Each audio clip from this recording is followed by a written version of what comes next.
Hi friends, welcome to Nishi vlogs. ఈరోజు మనం తెనాలి రామలింగం గురించి తెలుసుకుందాం. తెనాలి రామలింగం పేరు తెలియని పిల్లలు ఉండరు. అతనికి ఆ పేరు ఎలా వచ్చిందనుకుంటున్నారు?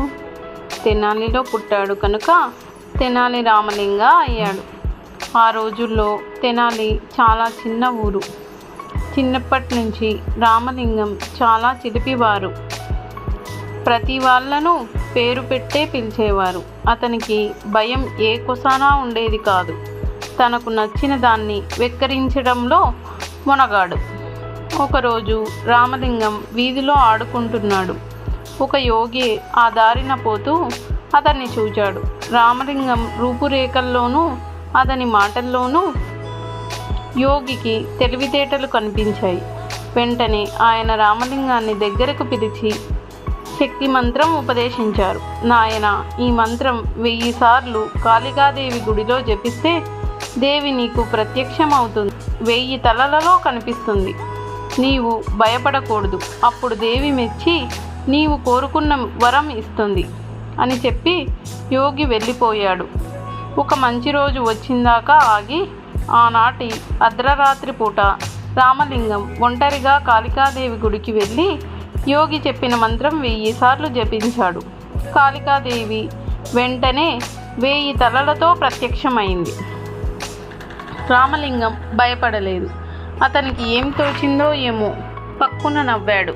దేవి రామలింగాన్ని, నాయనా, ఎందుకు నువ్వు నవ్వుతున్నావు అని అడిగింది. మీరు కోపగించుకోనంటే చెప్తాను జగన్మాత అన్నాడు రామలింగం భయపడకుండా. దేవి సరేనన్నది. రామలింగం అప్పుడు చెప్పాడు, అమ్మా, మాకు ఒకటే ముక్కు, కానీ 2 చేతులున్నాయి. ఎప్పుడైనా జలుబు చేస్తే ఈ ఒక్క ముక్కు చీదుకోవటానికి 2 చేతులు చాలటం లేదు. ఇక మీకా 1000 తలలున్నాయి. కర్మకాలి జలుబు చేస్తే ఆ 1000 ముక్కులు చీదుకోవటానికి ఈ 2 చేతులు ఎలా చాలుతాయి అని నవ్వు వచ్చింది. దేవి కూడా అతని మాటలకు నవ్వింది. నాయనా, నువ్వు నన్ను చూచి నవ్వినవాడివి.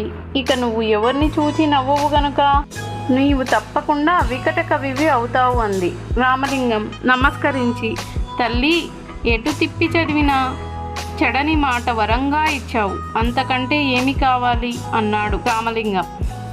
కాళిక అతని తెలివితేటలకు మెచ్చుకున్నది. వికట కవి అనే మాట ఎటు తిప్పి చదివినా మారేది ఏమి ఉంది.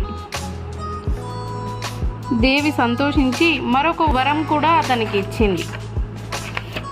నీవు రాజ సంస్థానంలో విదూషకుడవుతావు. అంతేకాదు, నీలాగా పద్యం కూర్చడం మరొకరికి చేత కాదు అని ఆశీర్వదించింది. రామలింగం వికట కవిగా ప్రసిద్ధికెక్కాడు. ఆయన పేరుతో ఎన్నో హాస్యకథలు ఉన్నాయి. ఇవి కాక వీరు 2 మహాకావ్యాలు కూడా రాశారు. అందులో ఒకటి పాండురంగ మహత్యం చాలా బాగుంటుంది.